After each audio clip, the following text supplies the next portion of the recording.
It's the rock and roll and coffee show. Yeah, with Joe.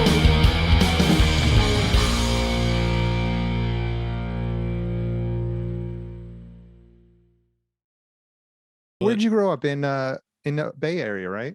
Oakland? Yeah, I grew up in the East Bay, right outside of Oakland, a little cow town called Pleasanton. I mean, know where at the it is. time, it was a really, really kind of suburban, ultimate suburban type of landscape.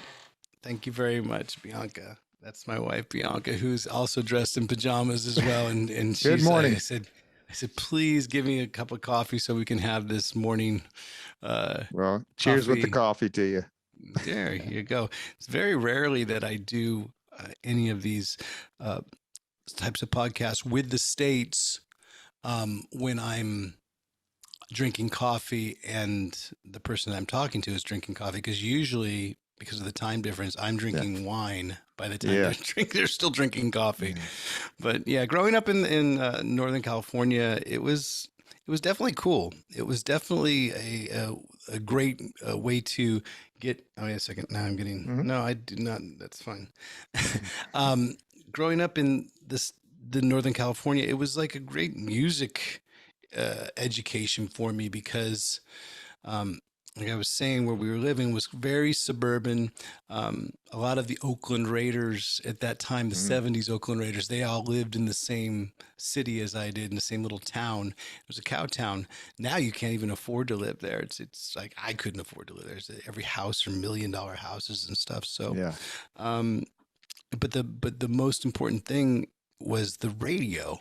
And I think too, nobody really views radio as such an educational tool anymore. Now radio is just something that's almost like a novelty in their car, or every once in a while they go, oh yeah, I heard something's on the radio or something, like some sort of talk program. But back then, AM radio in particular was my source for pretty much every new band that I would come across, because our station that was based out of the Bay Area, KFRC, would play a great mixture of rock and disco and funk, because in Northern California I was influenced by lots of different styles of rock music, whether it be what is now known as classic rock, bands and soft rock like Fleetwood Mac and stuff.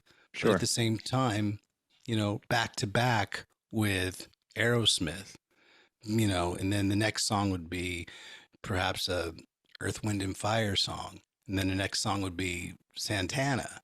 Right. So you got all these different styles in a really short amount of time. So it wasn't as, everything wasn't put into such small boxes now. Now, when you go on to a streaming service and you want to hear your favorite song and you put on radio, you'll get 10 other songs that are kind of just like it, and you won't get that broad spectrum as I did growing up as a kid. So, technology is amazing for musicians, but it also, I think, maybe sometimes by no fault of its own, it's a little bit limiting. Yeah. Now, what was it like growing up in that area? Because I used to be a district manager for a large retail company, and I had the Bay Area at one time, San Francisco, Oakland area, and nice. two of my stores, you had to go into like this little, I don't even know what to call it, like little holding chamber, and get buzzed into the store. There's one in San Francisco and one in Oakland. That the crime was so bad that they had to do that. What was it like growing up out there at that time? See, for me, we were weekend warriors in the sense that we would go into the city on the weekends. I remember as a child, I probably spent more time in San Francisco, the city, than I did in Pleasanton on the weekends, because my parents were really into going to San Francisco, the park, what was it called? The observatory right by Fisherman's Wharf, Ghirardelli Square, all these types of more tourist places. So the crime element in that sense, as long as you parked your car and didn't leave anything in Right. the Right. car, it was cool. Do remember a few times going there with aunts and uncles who were visiting, and they might have left their purse, maybe under the seat in the back of the car. But of course, when we came back, there was a window broken, Uh, and that's what happened. So luckily, I never experienced extreme violence or extreme uh, sort of uh, poverty in the sense of like I wasn't directly exposed to it as a little kid. I knew it existed because we would drive through the Tenderloin area in order to get to the places we were getting to in San Francisco, and you would definitely see there was a disparity of wealth in San Francisco, especially. Oakland. You kind of just drove through because at that time, even going to an Oakland Raider game as a kid, there wasn't really much around there. And I think the only place for the sort of sightseers and what I was doing as a little kid to get educated was Jack London Square. So I wasn't put around the same sort of environment. Like I said, very suburban, track housing, lived in a cul-de-sac. So all those things about growing up rough and tumble in the Bay Area of the 1970s didn't really apply for me. Although I knew it was there. You lived by John Madden, right? I lived in the same housing tract as John Madden, and actually played on the same Little League baseball team as his son, Joey Madden. So I remember Joey Madden and Mike Madden, they were the two brothers. And Mike Madden was a little bit older than me. And he was actually my flag football coach in 6th grade.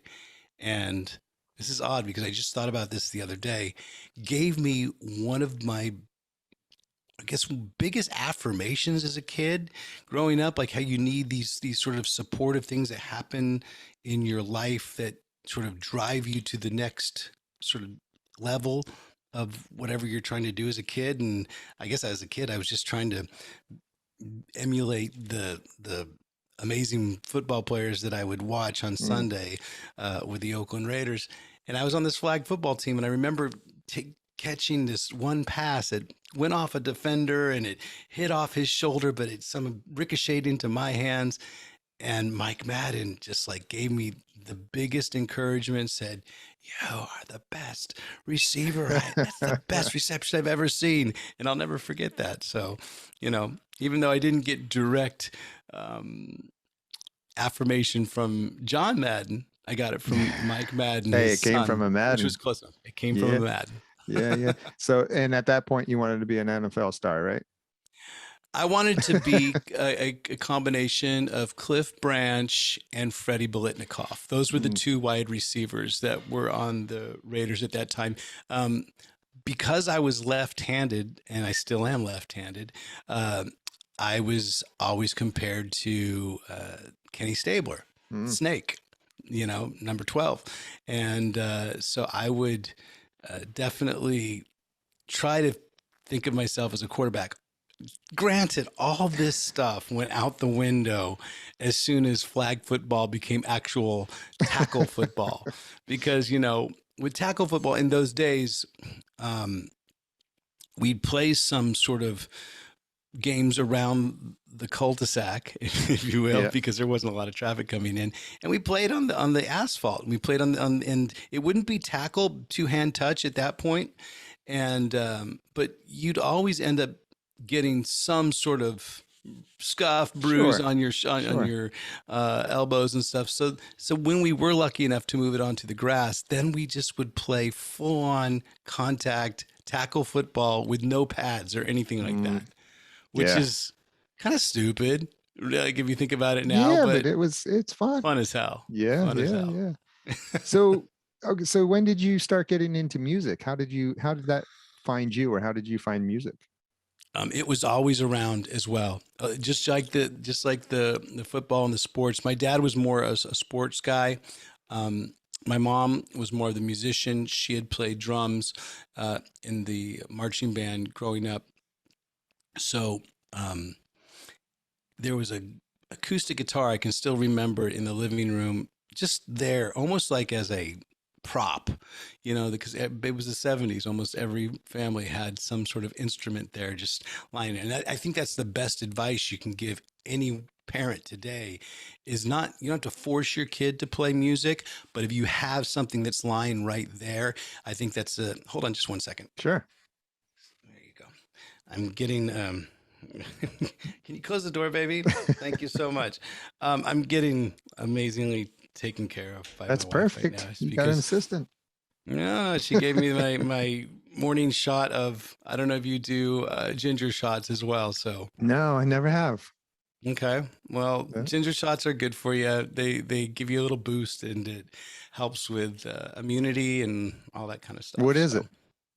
Ginger. Just Yeah. ginger.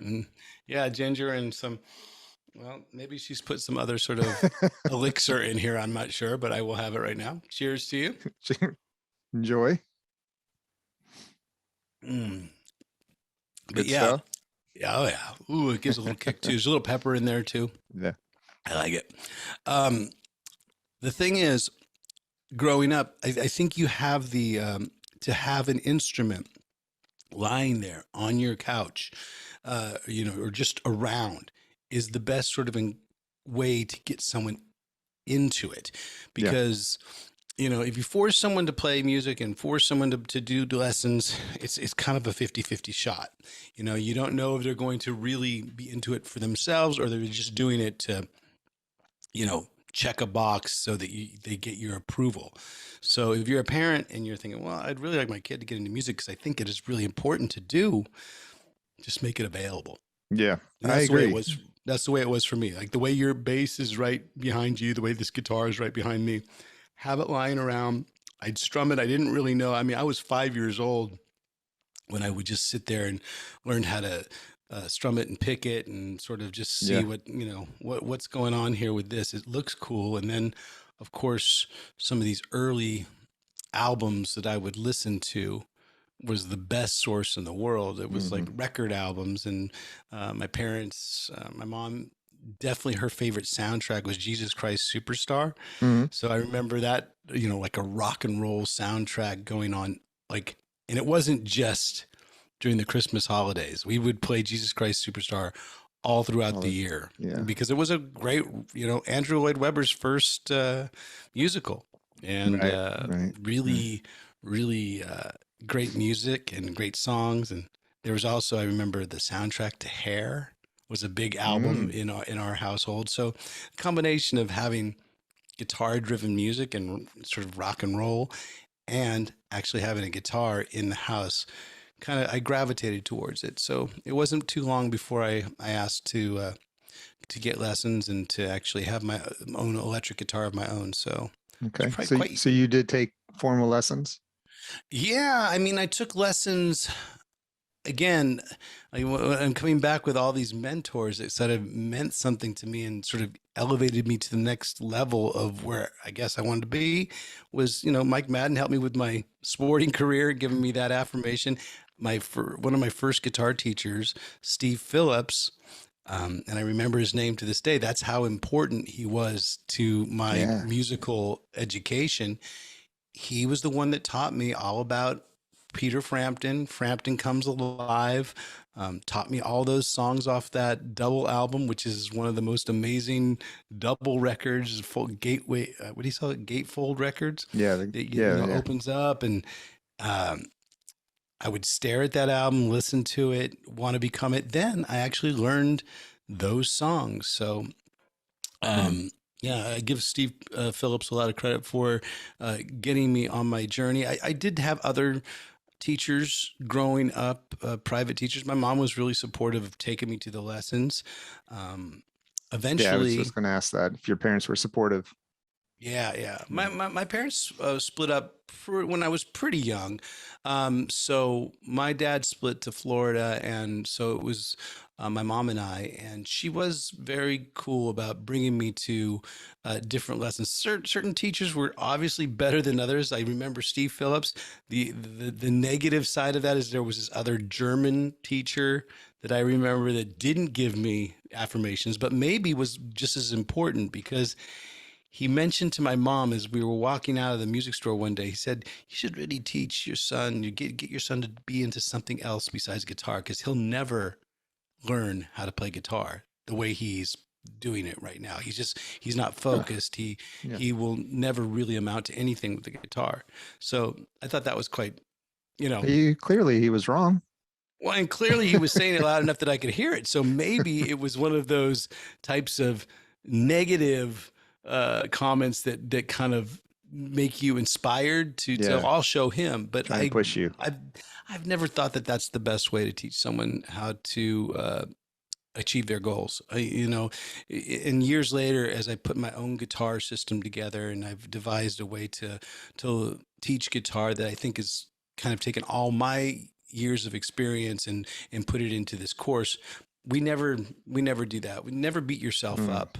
I mean, just the fact that you're sitting there with a guitar or having the desire to learn is a positive, and it's a good thing. You should never feel guilt about, oh, I didn't practice today, or I didn't, I'll never get this. No, you will get this. You just do need to consistently focus and put the time in. And that's basically what I did, for a bunch of years. And eventually I became a guitar teacher at a pretty young age. I was like 15 years old teaching guitar Really? lessons. Wow. Yeah. That's And that was awesome. at one of the other main music stores in town. It wasn't Pleasanton, but it was Dublin.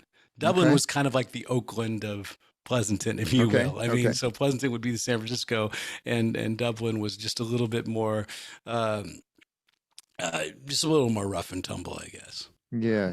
Okay. And then, so how old were you when you first got into your first band? Oof. Well, the first, I don't know if I'd call it a band, but it was definitely our first award-winning. Award-winning. Well, if you count the Alameda County Fair first prize in the talent show as award-winning, which I do, I still have the trophy to prove it somewhere. I must have been about, oh my goodness, maybe 9 at that point. Oh, wow. Okay. Maybe even a little bit younger. And I think I did it twice. One time I did not. I don't remember that time as well because I remember it more with the band. But I did it solo. I think I played acoustic guitar. I played Donny Osmond, the Osmond Brothers, "Puppy Love" on acoustic guitar. Were you were singing as well? I think at that point I was just like, maybe it might have been 8 or 9 years old, or maybe even younger, just playing it with my head down, playing acoustic guitar, very Kurt Cobain-ish, it was shoegazer. It was like, I think it was way early grunge, and my hair was probably all in my face. But then I think a year later we went back at it, and it was a band called the Stratocasters, and it was 3 guitar players.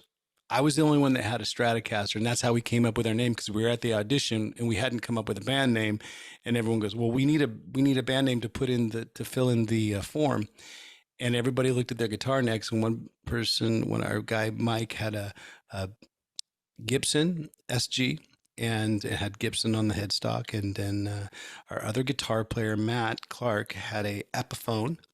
And Epiphone seemed okay. Well, that's the Epiphones. And then we looked at it and we said, "Oh, the Stratocasters." Okay, we're the Stratocasters. Right. And then it was just 3 guitar players, no drummer, no bass, and we did a scorching guitar driven version, obviously, of what did we do? Jumpin' Jack Flash and Your Mama Don't Dance, Your Daddy Don't Rock and Roll. So combining Rolling Stones and Loggins and Messina, and that's when we took home the gold.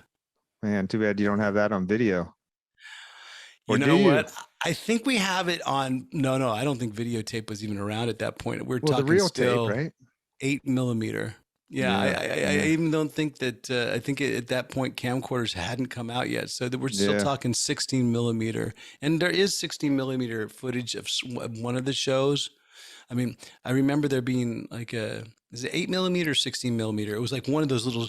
It was actually shot on film, Hmm. and I took that camera to one of my very first concerts. So I somewhere in the archives, I know it's somewhere. I have footage of a big concert in Oakland Coliseum. They would call Day on the Green, and Yes. I have a Day on the Green footage.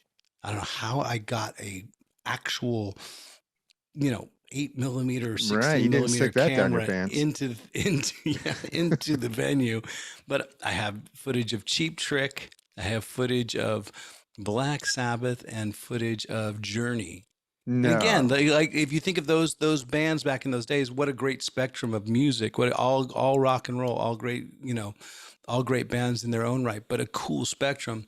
And yeah, I was just filming it back in those days. So That's awesome. yeah, I mean, there's probably some Polaroid pictures of that talent show that we won first prize in. But like I said, the reason why I know it, and I don't know if it's the Mandela effect at this point of it, if it really happened, if we won first, but I've got the trophy that says we played first, Yeah, that yeah, we got first yeah. prize in it. So I'm sticking with that story. There you go. There you go. So then when you made the jump early to move down to LA, correct? Like Super right early. now. Yeah. Yeah, yeah.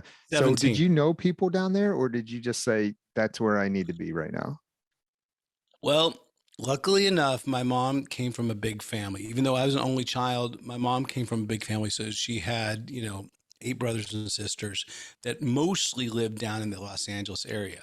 So as soon as I was able to graduate from high school, which I did graduate early, not like I took a GED, I just was able to get all my stuff together, all my required subjects together. I even applied for UCLA and was accepted to UCLA University, but at the last minute, it was kind of like an audible because there was this new school that had come out just a few years prior called GIT. Right. Guitar Okay. Institute of Technology. Now everybody Yeah. knows it Yeah. as, Yeah. and many people go there. But back in those days, it wasn't that huge of a thing. So I was at a crossroads. I definitely wanted to leave Northern California. I had heard about all these, you know, really cool bands that I identified with that I, had as posters on my wall who were just up and coming, who were all coming from Los Angeles. And this is like the days of, you know, I guess the biggest band coming out of that scene was Motley Crue. They had just put a record out. It was 1983, Okay. 1982, 1983. And they had just independently released a record on Leather Records called Too Right. Fast for Love. Right. And that album was so influential for me, just as far as attitude. I think Such a good album. Mick Mars' guitar playing, the songwriting. I mean, I would just listen to it back and forth, back and forth. So I knew that there was something going on in Los Angeles that I needed to be a part of. And then when I was actually did get accepted to the university, and okay, well, is UCLA going to be my path, or is this music school going to be a really a much more fast break into what I need, what I want to do, which is, I want to be like Motley Crue. I want to play on stage. I want to go tour the world playing music. And so, again, I got to give my mom credit for saying, you know what? Let's you go to GIT, follow your dream to go to GIT. If you find that it doesn't work out for you, then, maybe you go back to university after.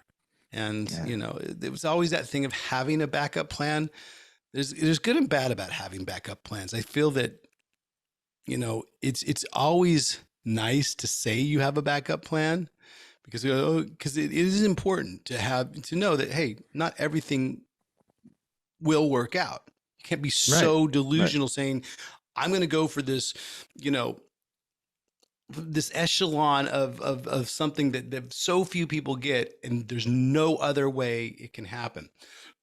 But so if you can at least accept the fact that, hey, I'm going to do my best. I'm going to try my very best. And if I don't, then I can pursue this because this is going to make me happy as well. Then I think it's a good thing. But there's also something good about saying there's nothing else. I'm focused. This is my goal. So I like, yeah, I vacillate even to this day about backup plans because part of me thinks that it takes away from your focus of the goal. But I've realized that it doesn't.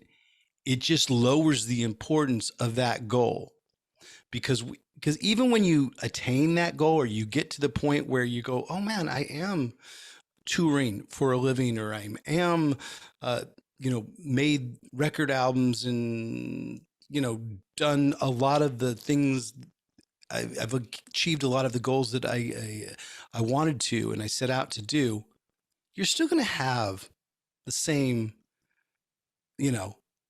bad days, good days, shit days. You're still going to have that. So it doesn't fix everything. So as long as you have something else that if that doesn't happen, you have another goal as well that, hey, if it doesn't happen, this will happen as well. Then I think it's a good thing. So again, I'm, I, if you ask me, okay, what do people think about backup plans? I'd be like 2 different ways. and I vacillate, but I do think actually, the way I'm leaning these days, especially with all the experience that I've had at this point in my career, it's to have a backup plan and know that it will work out, except that it might not. But then once you have that backup plan, focus on the goal and it will happen for you. Yeah. So you ended up going to GIT. Yes, I did. I went to this school pretty much a year before Paul Gilbert did, right around the same type of classes as Frank Gambale. I mean, the teachers these were students at the time who eventually became instructors and who eventually became actually recording artists and amazing, solo guitarists in their own right. But the staff there was top notch. It wasn't as, I guess, maybe corporate and, file them in, file them out. It seemed to be much more of a personal type of thing at that point. And I don't know what it is like these days. I've never gone back to GIT to do any sort of clinics or anything like that. I've just, it's just, people ask me, they go, well, what was the experience like for you? And I said, well, it was a positive one for me.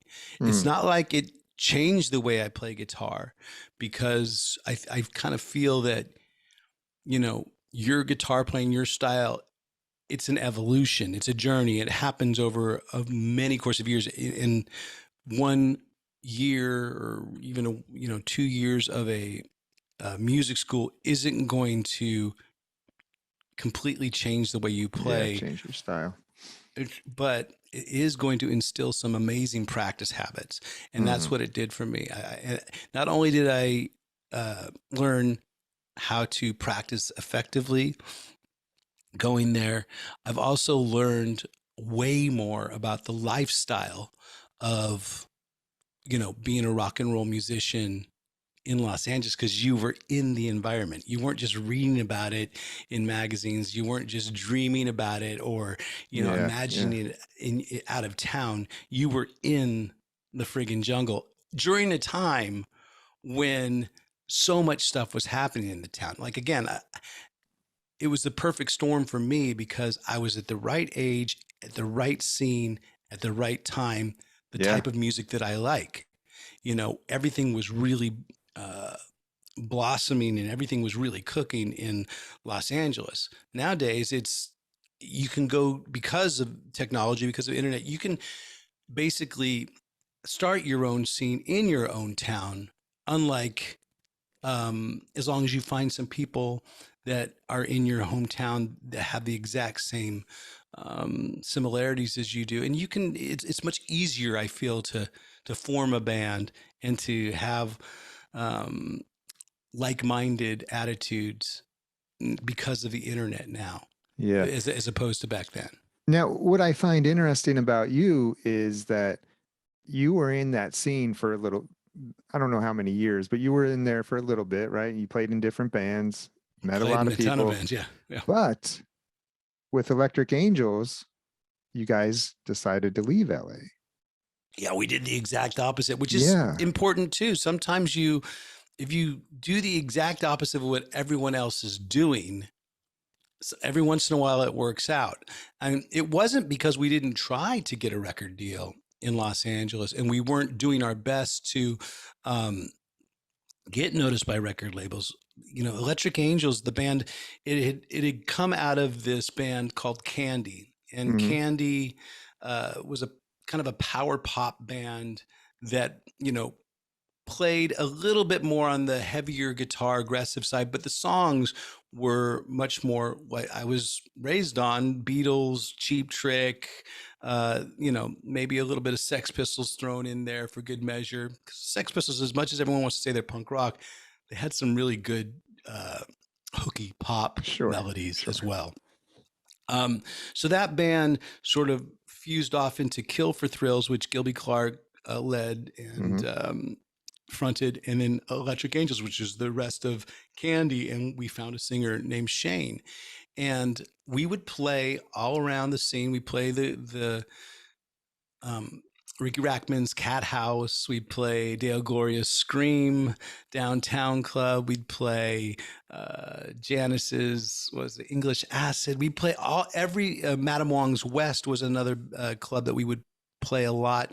But all these club gigs that we do, and we got to do opening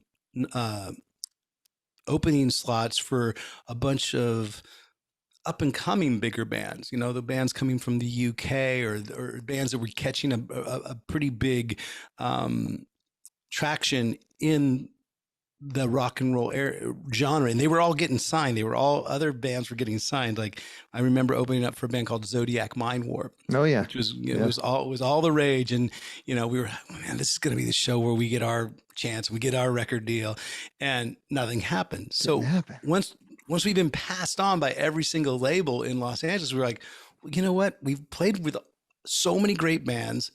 We're in the scene, but if we're not going to be able to get a record deal here, let's do something different. Let's find an alternative plan.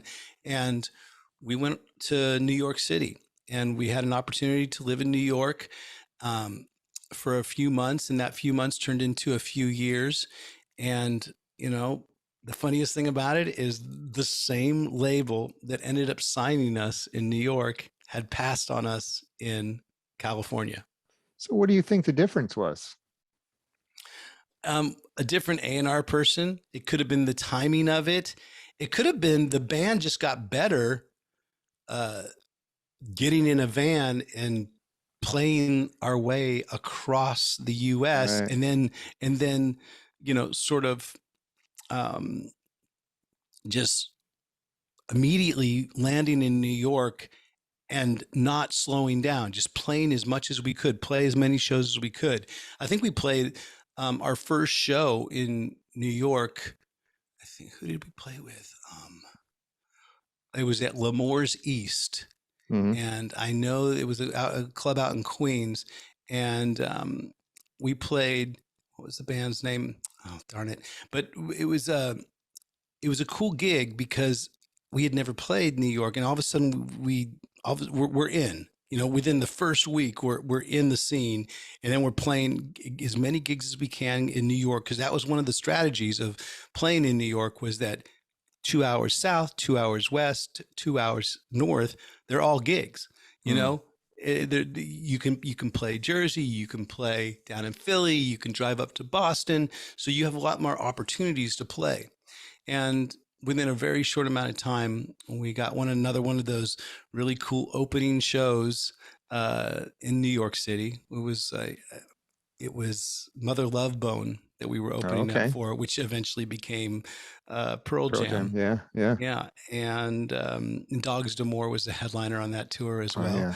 Yeah. And we being the opening band for that slot, Atlantic Records came down to watch the show, and not really going there to see us, but going to see, you know, what's all this hype about Mother Love Bone and, you know, Dogs D'Amour we want to check out as well. And they liked us. We're not signed. Hey. Yeah. The other bands are signed. Within about 2 or 3 weeks, we had a record deal. That's awesome. Yeah. Now I remember Electric Angels when you guys came out. You had the single was Rattlesnake Kisses, right? That's right. I That was remember the first single. And Christina Applegate's in the video from Is she? Christina Applegate from at the time, probably the number one sort of girl on Yes. TV Yes. for being, you know, married with children, and she's the hot blonde. And probably our biggest mistake is not really focusing on her as the video chick, because we wanted to, we want the song to stand out. We want we want the band to stand out. If we just put Christina in the whole thing, then that's all the video is going to be about. Well, you know, now with That's what people social are gonna media, watch. it's like you realize that, yeah, you go with what people want. But you know what? I still think her appearance in it is really cool, because the way she's kind of a little diaphanous here and there, she's behind some sheer sheets and stuff. It worked out really cool because she didn't come across like she was trying to, it was her thing. She was helping us. And that's the way Christina always has been with Electric Angel. She was always super cool to us, even in the early days in Los Angeles. Just such a sweet person, such a cool person. Every time I run across her, we run across each other, we just hug each other and say, you know, she's just a cool chick, you know, no doubt about it. And she helped us out to get to that point. And that was our first single. Yeah. Yeah.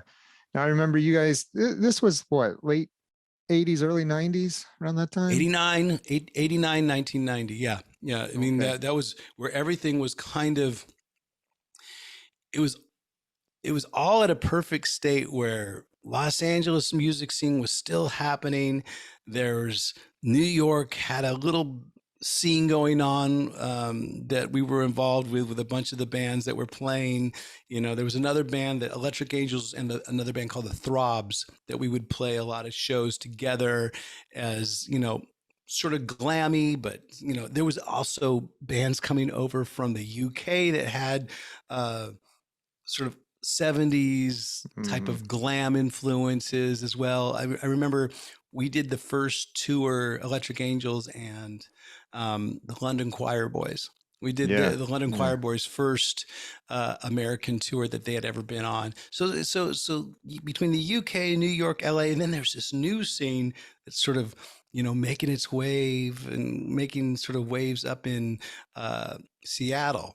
Mm-hmm. And we'd have some bands that were coming in, like, you know, that were playing the Cat Club in New York City, and like, what kind of music is this? This is kind of cool. This is like even a little bit more stripped down, a little bit more early Black Sabbath influence on it. It's a little heavier. It's a little, you know, it's not so much hairspray and makeup. It's more just, you know, a little bit more gritty. And what is this type of music? And so Soundgarden, for instance, would play these. And so it was an interesting time. It was before Nevermind came out, which changed the game, you know, and to this day, one of my favorite records, you know, to get put out in my era. But it was before that. And so everything was still all sort of working together, you know, and the coolest thing about it, Joe, all guitar driven. Yeah. I mean, there were some keyboard bands, no doubt, but it seemed like the 80s keyboards, pop, you know, sort of DX7, Yamaha, all that kind of stuff had taken a little bit of a backseat for a while. And I was a huge fan of that genre of music. And I remember Electric Angels, there was a handful of bands that were kind of with you guys, like the London Choir Boys, good bands that just didn't really break, I guess. You know what I mean? Tons of bands. I mean, because Salty but Dog. think about the amount of Salty Dog's another great band. Yeah. But think of the bands that I mean, so many bands got signed. So how many can you actually fit on a playlist in a radio station? Because back then everything was incumbent. Your success was incumbent on radio airplay. Now that doesn't exist anymore as much. I mean, I'm sure it's actually amazing to get radio airplay because, you know, radio stations are still playing songs on the air, but you can you can succeed without radio airplay today much more than you could back then. So everything was kind of reliant on the fact that you were going to get on the radio. And I remember, you know, one of our biggest achievements for Electric Angels was to get on the radio ourselves. There was a station called Z100. I don't know if you remember this station. It was basically simulcast all throughout the country. It was I think, I want to say it was based in Texas, but it had sort of a center, Z100, and it would be simulcast all over the United States. Well, at one point, our second single, The Drinking Song, it picked up steam and it made it all the way into the top 5 of their playlist. And but it was ridiculous because, you know, the number 1 song would be like, you know, Guns N' Roses. The number 2 song would be Bon Jovi. The number 3 song would be Electric Angels. The number 4 song would be, you know, Aerosmith. So it's like, what one of these bands doesn't fit with all the others? And it was that one song, the Drinking Song on Z100, that really gave us a shot in the arm, because we know we had done that ourselves. That was all about fan support, and that was all about touring around in vans. And we did a couple cross-country tours in vans. We never had tour buses back in those days. It was a van and a U-Haul. And we were touring with bands that had amazing tour buses. So it was nice to go on to their tour bus, you know, 15 minutes after our show and get the pat on the back and drink the cold Corona. But at the same time, we'd have to get off the bus eventually and drive to the next town ourselves. But you know, some of those tours that helped us out were bands like Danger Danger, and Hurricane. That was another tour that we had done. Which Hurricane, I think, eventually, who played? It was Dougie Aldridge in that as well. Hurricane? I believe he was during that time. Yeah, I think it was Doug Aldridge was playing, and Kelly Hansen was the lead vocalist of that, who now sings in Foreigner. I mean, if you think of the types of guitar players that we were touring with, I mean, I wasn't intimidated at all. I was just like, these are great guys. They're super sweet dudes. But now I think about their playing, their ability. I'm like, going, shit, I was on tour with Andy Timmons. You know, he was slaying it every single night. But you know what? It was a different style of music that Electric Angels had, and people seemed to appreciate that just as much. And and Andy had the greatest attitude of all time. So, you know, being able to tour with musicians on that level makes you even more driven to get better on your own instrument yourself. Sure. And then fast forward a little bit after this, few years later, is when you met up with Alice, right? Around 96. Yeah, I mean, well, it's definitely a few years after, because I did move to Los Angeles after Electric Angels. We were in New York. So you went back. Early 90s, I went back. We actually went there to play a gig, and I just didn't go back to New York. I just stayed in LA. And I remember I wrote a handwritten letter to the guy saying, look, I'm staying here.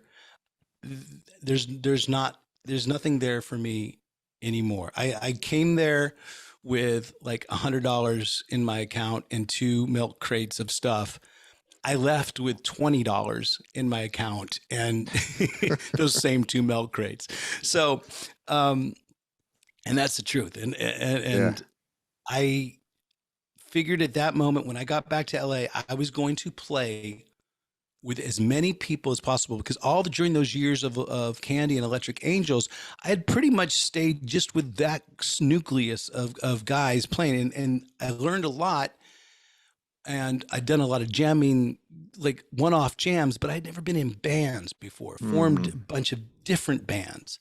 So what happened then is I just started to play in all these different types of bands, and Gilby Clarke, who I played with in Candy, had gotten into Guns N' Roses at that point and was doing a solo record. So he invited me down to the studio to check it out.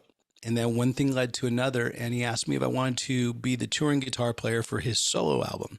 So I got to play a little bit on that album and then go out on tour. And at that point was my first time ever riding on a tour bus. At that point, it was my first time ever playing, a super big rock show. We had done a lot of exciting. Yeah, there was some definitely firsts on that tour in those years playing with Gilby. So, between Electric Angels and Alice, Gilby was actually the guy that the Alice Cooper opportunity came through. And then Gilby gave me this really cool endorsement to go and get this gig.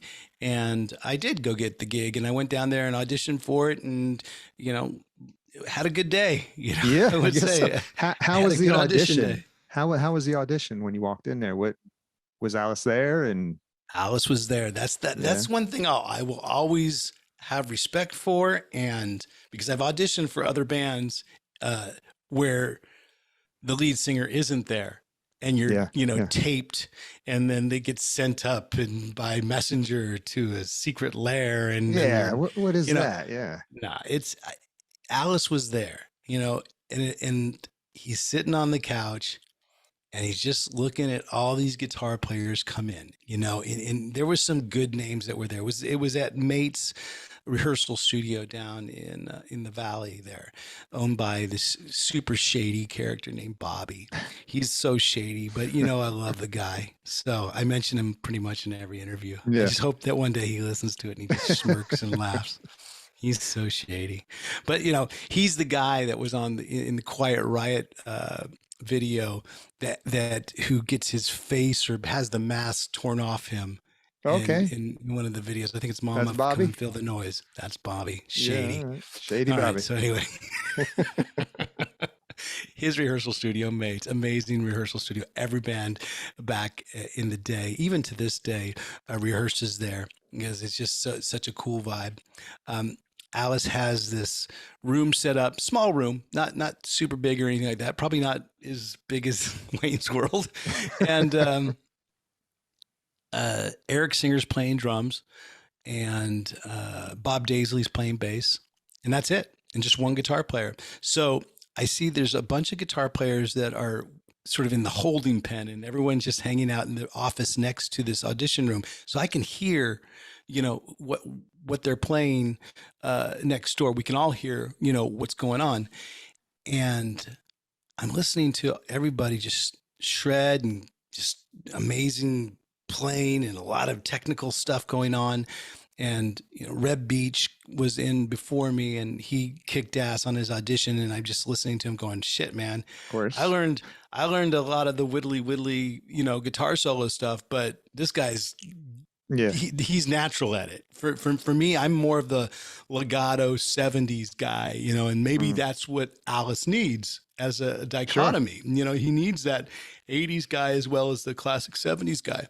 Well, the one thing I'm listening to is that pre-chorus in the song Poison, which is a Desmond Child, Alice Cooper classic, right? And Desmond has collaborated with Bon Jovi, and he's always known for these kind of really cool modulations or really cool pre-choruses. Pre-chorus in Poison is a little bit tricky if you get off the pattern. And every guitar player that I was listening to was messing that little pre-chorus up. But they were nailing the solo. So I said to myself, right before I went in, I said, you know what? Don't play the solo. Just play the chords right. Just concentrate on playing the chords right. Get that pre-chorus down. If you nail all 3 pre-choruses in the song, I think you'll get the gig, because then you can show them that you could be that 70s guy, because it was 3 songs. I would think it was 18, Billion Dollar Babies, I think the first song, Poison, second song, and then 18 to finish it up, I believe. And Billion Dollar Babies was good.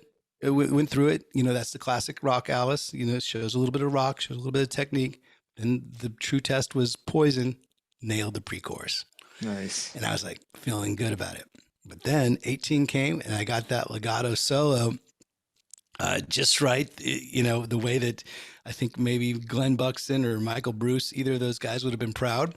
And walking out of that room, Alice and I caught each other's eye, and that's another one of those moments where I kind of look back and going, that was a game changer moment, because the look that he gave me the confidence to know that something had happened. I had done well enough to get the approval of, the guy that wrote the songs. Right. So that was cool.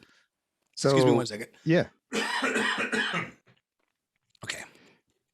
Did you know you got the gig that day, or was it a little time went past before he let you know? It was a little bit later on in the afternoon that I got the call saying, "Hey, you did really good today. We're going to let you know in the next couple of days what's happening." And then literally within that week, by the next, I guess, 72 hours, I was on a plane flying down to Cabo San Lucas to learn the entire set, go through about, because we were going to go on just a 1-year tour, co-headlining with the Scorpions. So we're going to go down there, learn the set, perform the set on stage at Cabo San Lucas, record it for a live album, which eventually became Fistful of Alice, film it for VH1, and have all these special guests come up as well. So, I mean, like literally within a few days, my head is like just all in on studying guitar parts and trying to get a set list together. And that was the thing, because we would learn all these songs and then we'd play them on stage, and Alice would be sitting off stage going, let's cut that song. So it didn't matter how many hours of work you put on learning this song. Yeah. It's like, song's cut, done. So, but then be very quick to learn another one.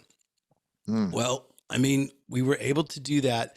First time I actually performed on stage with Alice was at that Cabo San Lucas, Sammy Hagar and Van Halen's club, right?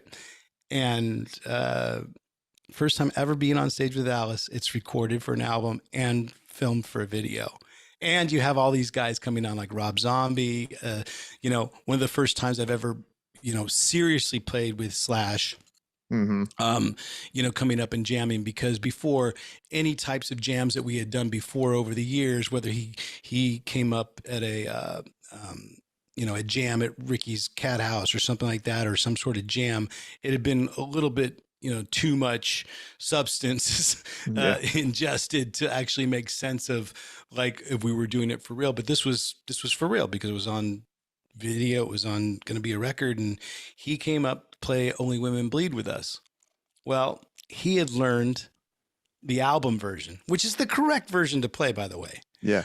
We had learned the live version from the last previous lineups tour, which was a much more edited version. So, at the last minute, literally with a half an hour to go before sound check, we're in there cramming to learn the album version. But it pulled itself off, and we were able to make it happen. Nice. So you had to be like ecstatic at that point. Yeah, I mean, I've been ecstatic ever since getting that gig. I've been really lucky and quite happy to have this job, because think about it. I mean, we get to play these classic songs that get so much joy from an audience. You get so much energy from audience when you play these classic songs, especially the ones for me that the original band wrote. When you like rip into, the opening riff of School's Out, something like that. It's like you can see the memories building up in people's heads of when they first heard that song. We get to do that on a nightly basis for years and years. And each tour takes us to some sort of new experience that I haven't had musically yet. Alice has allowed me to see the world playing music, but also all these other experiences, meeting the posters on my wall, all the guys in Cheap Trick at this point I've been able to hang with, all these, bands that I grew up with. I mean, I told you earlier in our conversation about how Too Fast for Love was such an important album for me. Well, we ended up doing a 2-year tour with Motley Crue, so at that point it's like, oh shit, you really are. That is the definition of living your dream. Yeah, yeah. How was the crew tour? Living the dream. Every single bucket list place that I had wanted to play but had not been able to play over the years was kind of checked off. Hollywood Bowl, I just think about the Beatles at the Hollywood Bowl and I go, fuck, well, we just played the Hollywood Bowl. I'm there. I'm a Beatle. Yeah, yeah. Not really, but I'm thinking like Madison Square Garden. I had never played Madison Square Garden up until then. And then boom, it's like pretty much any town that had a big basketball team or a big hockey team or big football team, we were playing those venues. So it's quite cool. Okay. Now you had left Alice for a little bit. Yeah. At one point, right? And then 2005, I made a decision to have the family move to Sweden. My former wife, she's Swedish. And so the opportunity again was there. You take the opportunities. Like, I had that opportunity to go down to Los Angeles. We had the opportunity to go to New York. The opportunity presented itself to go to Sweden. And so I wanted to see what it was like out there. I wanted to see what it was like living in Europe. And it's been quite a run, You're still there. Yeah, I'm not married anymore to her. I'm remarried to a South African, and maybe that is the next destination. Right. But I have 2 kids with my ex, and I did not want to leave Sweden until they're old enough to get through school, and then they can figure it out where they want to go from there.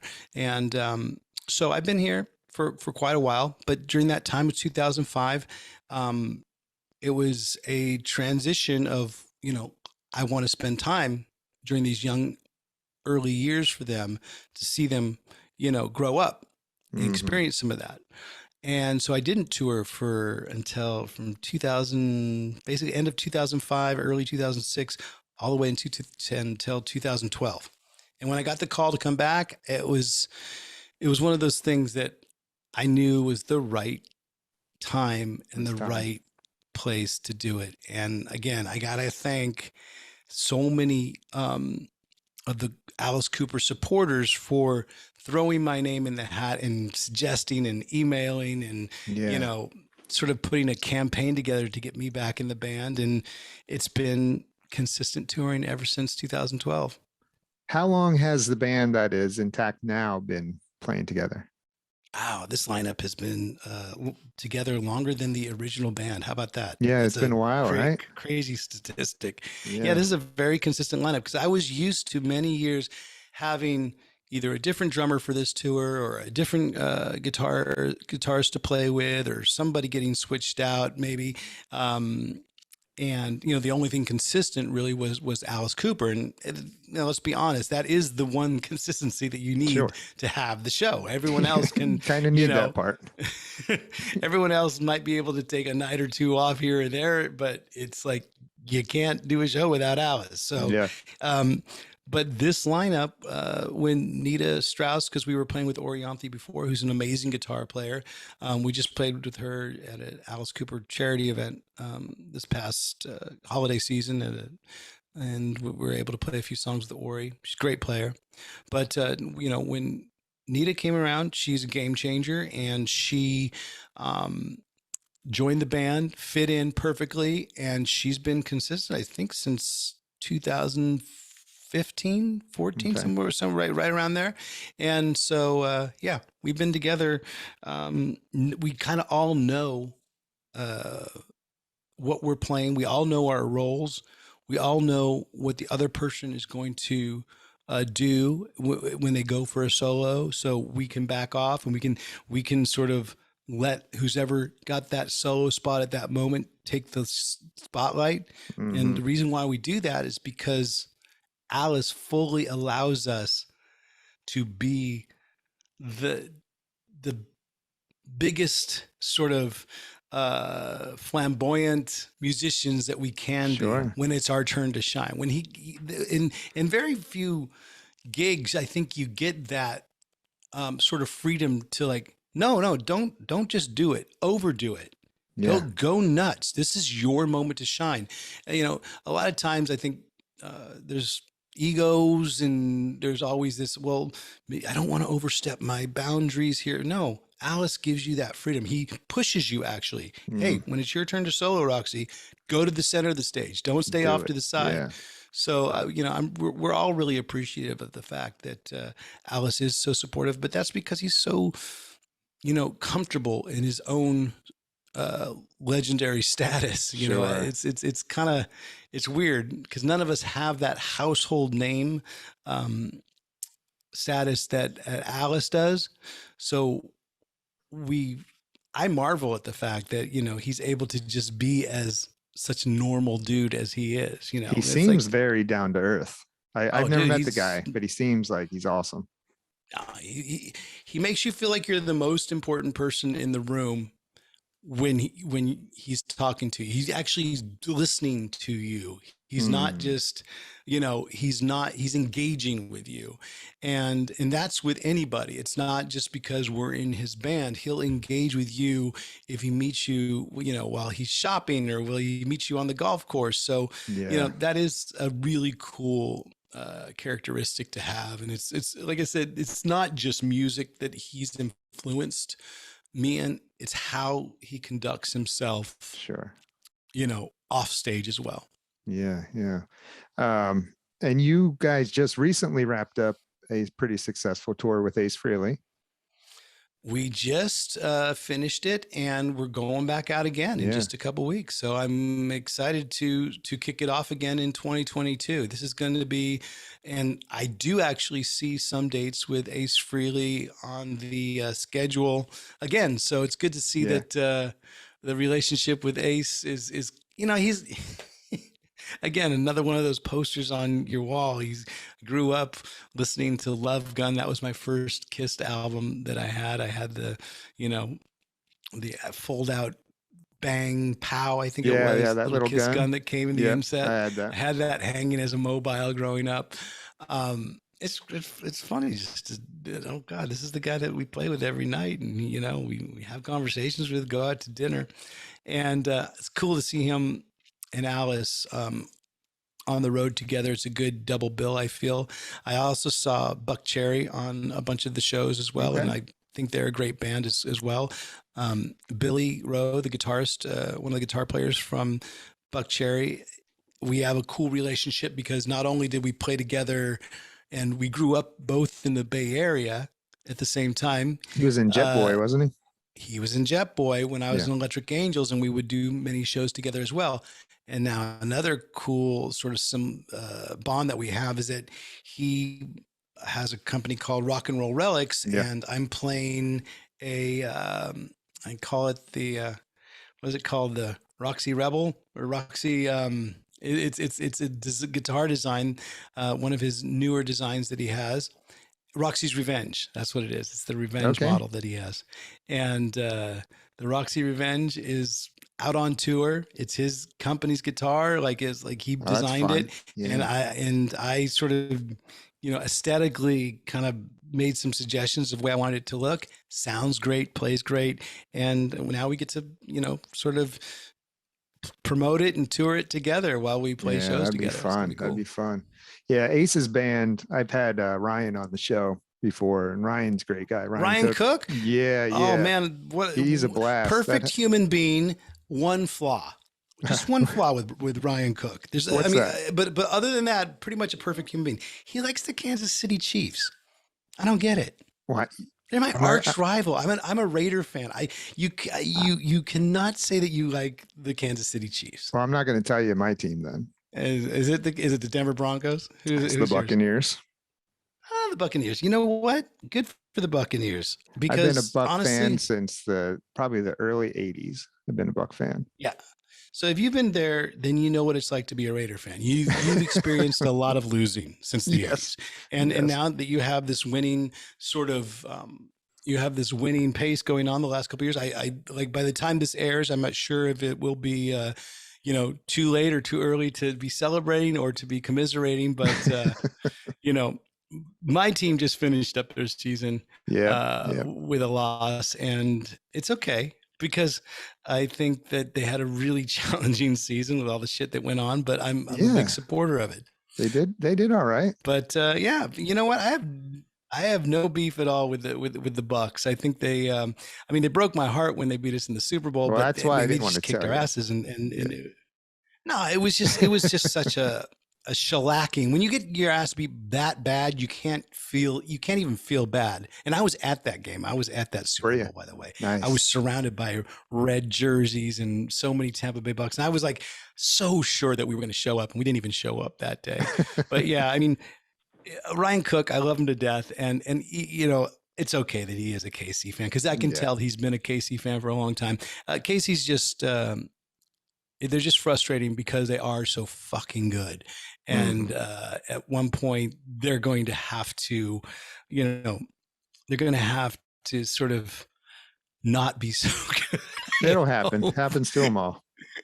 Well, it happened to the Patriots. They definitely got their, Yeah. Oh, they got man. some, have to lick their wounds this year. And Patriot Yeah. fans, I mean, Bills came way through, but that's a Yeah. whole other topic for a whole nother type of podcast. Yeah. So I'm on a time crunch here, but I wanted to talk to you about your podcast, In the Trenches. Sure. Why did you start a podcast? I started a podcast because I felt so many of the conversations that I was having, whether it was be in the back of a bus or whether it be backstage in a dressing room with these cool musicians, were being heard by too few people. I mean, I feel there's so much inspiration that come out of some of these conversations that I have with musicians that it needed to be heard by more people. And so then we put together this, and it was, you know, a little bit before the pandemic hit, but when the pandemic hit, we really kicked it into gear. And everybody was available to talk at that point, and everybody wanted to talk. And there was so many things, similarities that I find, and consistencies that I find with the musicians and entertainers and actors and comedians that I interview, sort of their practice habits, their work ethic, their preparation. There's so many similarities, and you see why they're successful. You see why the people that I interview have gotten to the point where they've gotten, and hopefully that those talks inspire the listener to like say, you know what?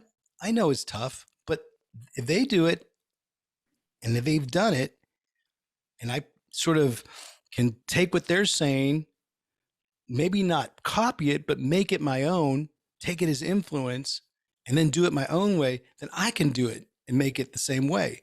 Then the podcast has done nothing but put, you know, good positive energy out there. So, and the title is kind of perfect because, you know, in the trenches, there's a lot of us that, you know, we're working every single day, trying to get to that next goal, trying to get to that next level. And during that time, we're in the trenches, but we're enjoying the process. We're enjoying the ride, so to speak, and we're enjoying the whole journey. And that's what hopefully this podcast reflects is, you know, fellow musicians and artists and, again, entertainers, personalities, all reaching a common ground that, like, hey, it can be challenging. It can be tough. There can be fucking sucky days, but guess what? This is the reason why we do this. This is the reason why we love it. And here's my tips and here's my advice if you want to do the same. Yeah. What do you want to see from your podcast in the future? Where you want it to go? I'd like to see it grow to a bigger national audience. I would like to see getting even a wider spectrum of artists on, not just, you know, rock guitar players, and not just, you know, because we've done a good job of like dabbling it out there, getting certain, you know, one of my favorite comedians of all time, Doug Stanhope, came on. One of my favorite intellectuals of all time, Jordan Peterson, came on and talked, you know, spoke about his ideas but also about his music. And that's the thing, before everyone jumps on the bandwagon of the Jordan Peterson bashing contest, why don't you listen to his ideas and listen to what he said instead of what you've heard from some person of what some other person said. That's another thing that I feel that having some of these artists on is like, maybe they have a bad perception, or they have a negative perception, or maybe it's a positive perception, but you get to hear it from their mouth and decide for yourself. Mhm. Like in a few weeks, I'm going to have Ted Nugent on, and I know his Nice. views are Nice. polarizing. His views can be, can be construed one way or this way, but guess what? If I let him say it out of his own mouth, you don't have to, read about it from, oh, well, this person said he had said that. No, you Mhm. come and listen to what Ted Nugent says Listen, himself yeah. when we're having a conversation together. And so that's what I kind of hope, that I keep getting a broader spectrum of artists, and maybe a broader selection of views. Yeah. It doesn't Mhm. always have to be, you can be totally pro-vax, and you can be totally anti-vax, but you could also have a conversation about it somewhere in the middle. Sure. And that's what we're Sure. trying That's to do. awesome. Yeah. It's a very entertaining podcast. I enjoy it. Everything about it, the Appreciate it. production quality. You got Vic helping you out there, right? Yeah, Vic Chalfant has been amazing at stepping up and taking the production to another level. He's really great at reading the script. We put the script together. We have script coordinators that are on the team. Federica does a great job with it. We also have people that always give us input and help with the script. I myself dive down the rabbit hole of the script. I love doing it.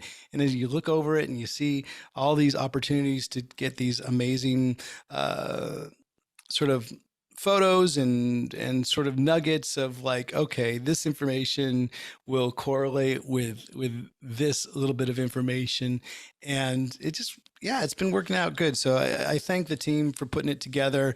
And if anybody wants to watch it, the best way to do it is just go to my Ryan Roxie official YouTube channel. That's our best platform that we have, because when we do live stream it every Friday, we have a live chat that's there, very receptive, very interactive, and very inviting. So, don't be afraid if it's your first time coming into the chat. Everybody's very welcoming. Yeah. I'm going to have to, I haven't been able to catch a live one yet, but I'm going to have to jump in there. Please do. Yeah. They'll love you. So it's called Ryan Roxie in the Trenches, right? It's called In the Trenches with Ryan Roxie. Yep. And Yeah, they can and find it that's on YouTube. Yep. Okay. Listen, man, there's so much more I really want to talk to you about, but I'm on a time crunch. I got to go do that work Well, thing, I understand. How about we do a catch up sometime while we're on tour this year in 2022? Give you a little update of what's happening with either the U.S. tour later on in the year or the European tour, and we can come That's back for a awesome. part 2. Yeah, let's do it. We'll be in contact.